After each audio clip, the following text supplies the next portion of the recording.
Hello, everybody. It's Malcolm. I have not done anything, but I want to get a video out. Just like a thoughts and blabbering. Try to keep it down to 5 minutes. And a squeaky chair. I've not really done anything. I've done a lot of thinking about what I want to do and the like, but have not really done anything new.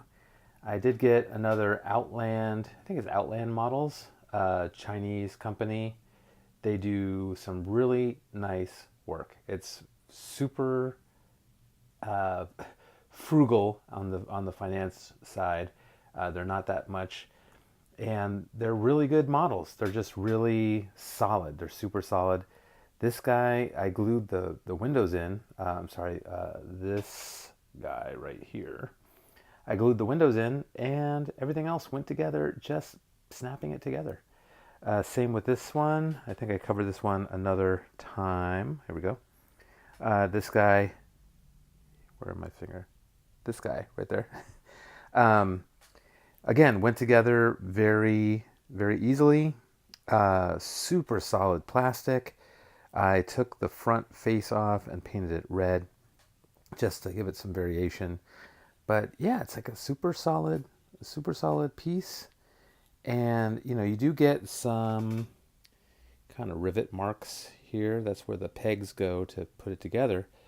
But man, is it great! And they're really inexpensive, and so it makes it like you can get a nice building for not a lot of money. And if you were to take it and do some finagling and some kit bashing, you could get a nice little kind of custom kit bash building out of it for about $8 a pop, or 8 to 12, something like that, depending on the size.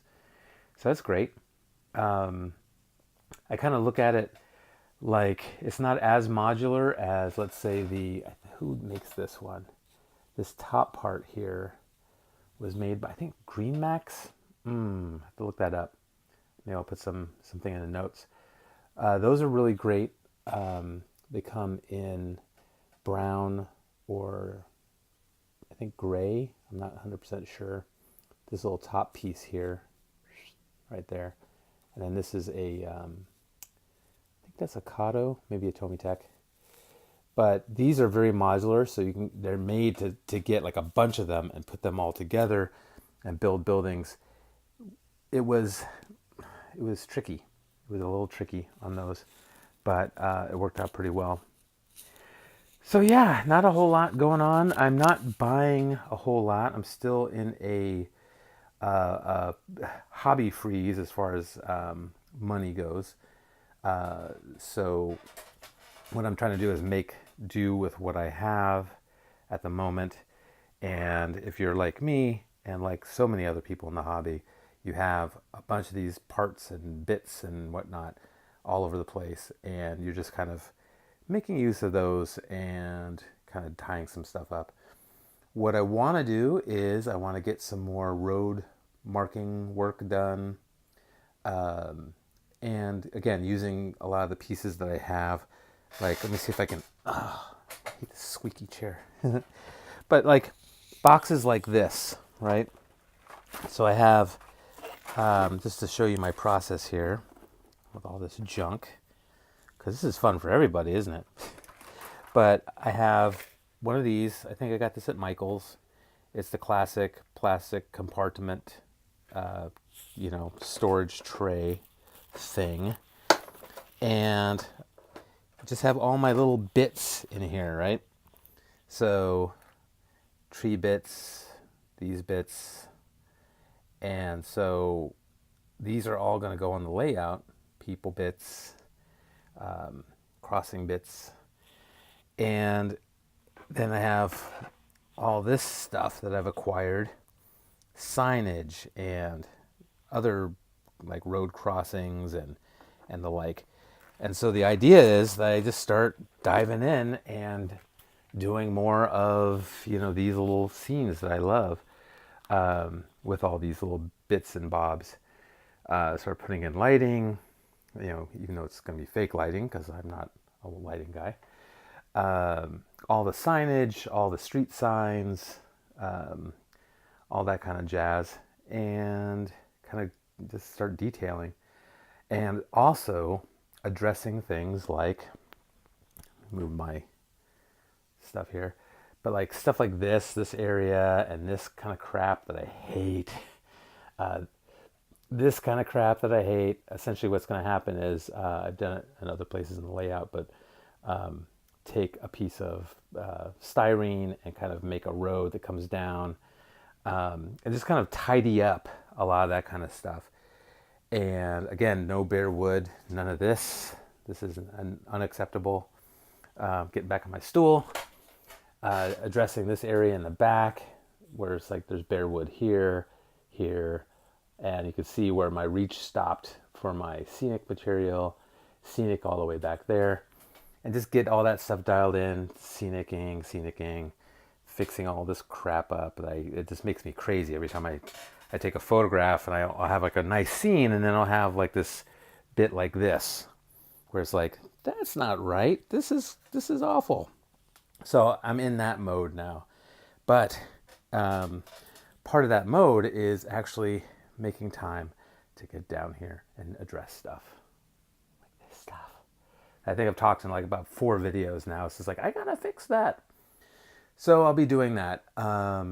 Hopefully, knocking on wood, I will have a different financial situation soon.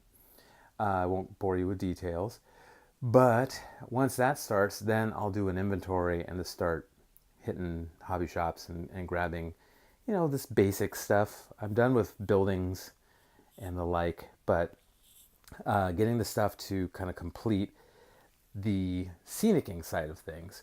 So, finish up crap like this, get all this addressed. This is not realistic, this track stuff, but, do something there and just really kind of, tune up that stuff. And then once that's done, I'll be able to take photos and whatnot without getting like this, this area here, which is this, it makes me crazy.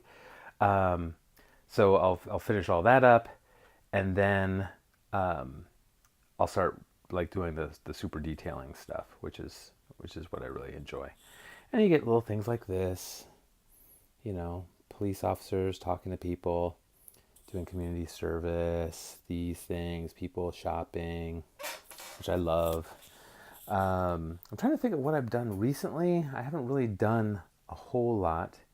I did get some cell towers from Outland Models as well.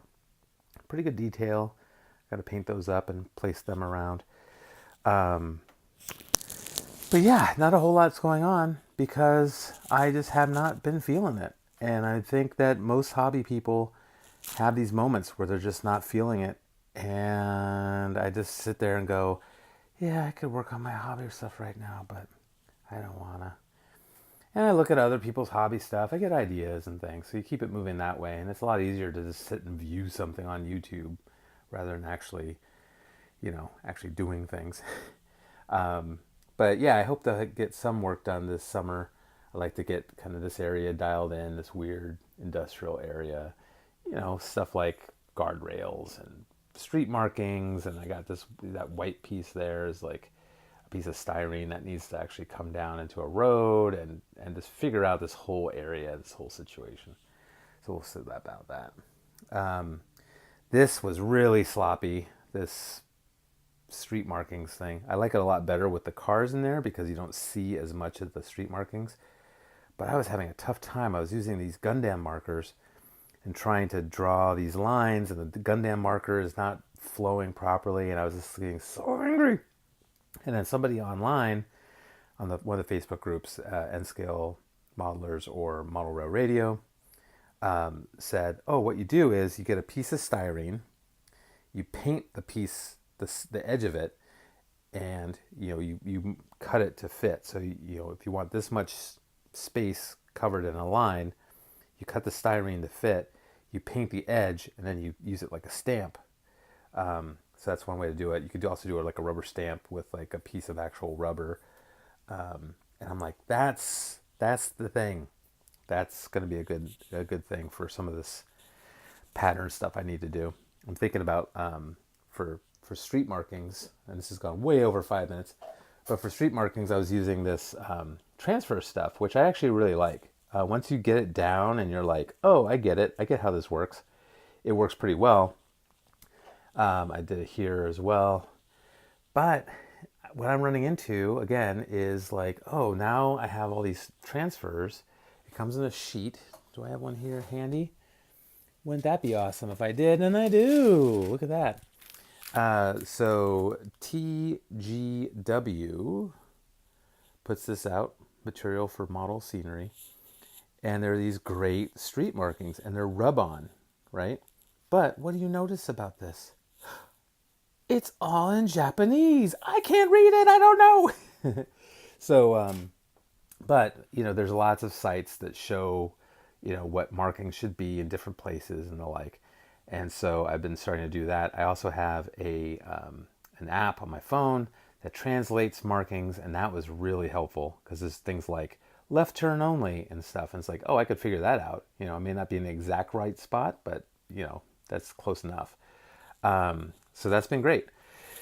So we'll start getting that detail level. But overall, I'm still super happy with this new layout.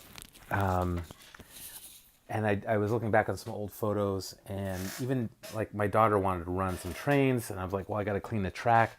So I was just playing around with like cleaning the track with the little track cleaner, switching and all that. I'm like, this is so much better because it's like being able to run a train over to my harbor area, run it around here, park a train here, park other trains here, park a train, move another train out, run it around. It's just, it's not, I mean, it's big. It's a big layout, but it's not like one of these basement fillers where it goes into like my other room and goes around the house and outside and all that, where you actually feel like you're covering distance. Because that's one of the things that is kind of a bummer. I run it around and I'm going around and it's all great. And next thing you know, I'm back to where I started, right? But when it's going slow and I start a freight going and it just goes out and I'm looking around the layout and I look over here again, it's like, oh, it's going across the bridge and going across that bridge and going in the tunnel. Then it's like, oh, this is kind of cool, and what I really like is the scenery stuff as well. So that's what I'm trying to address. So this summer is the summer of stretching. I'm going to address all this crap back here and get all that taken care of. All the bare wood, all this kind of stuff. Going to get it all dialed in this summer. You guys got to keep me honest. You guys got to remind me. It's like, hey, don't mess around with doing stupid moving cars around. Get on this thing. Get on this thing. That's what I really want to do this summer. So I'm aiming for that. I would also love to get a real backdrop. I think it's probably, if I were to do one of these printing places that print out for you and all that and find something that works, and there's a couple of places that do that would work, it's going to cost me like $400, maybe even more. And I don't know. Maybe get one here and one here and then call the rest good. I don't know, but we'll see. But that's it. So that's my update. I'm still alive. I'm still trying to make stuff happen. I've gotten some really nice feedback on the blog, which will be linked, of course, as always. Someone pointed out that this guy, my kaiju monster, looks like a grabber from Tremors. And I was like, you're right, it does. That's crazy. So yeah, more. And I still count myself lucky to have this arrangement. And, it's just what it is. It's a hobby. And sometimes you feel it, sometimes you don't. And I hope all you guys are having happy hobbying. And I'll do some more updates and keep them a little bit shorter. And thank you for watching, as usual.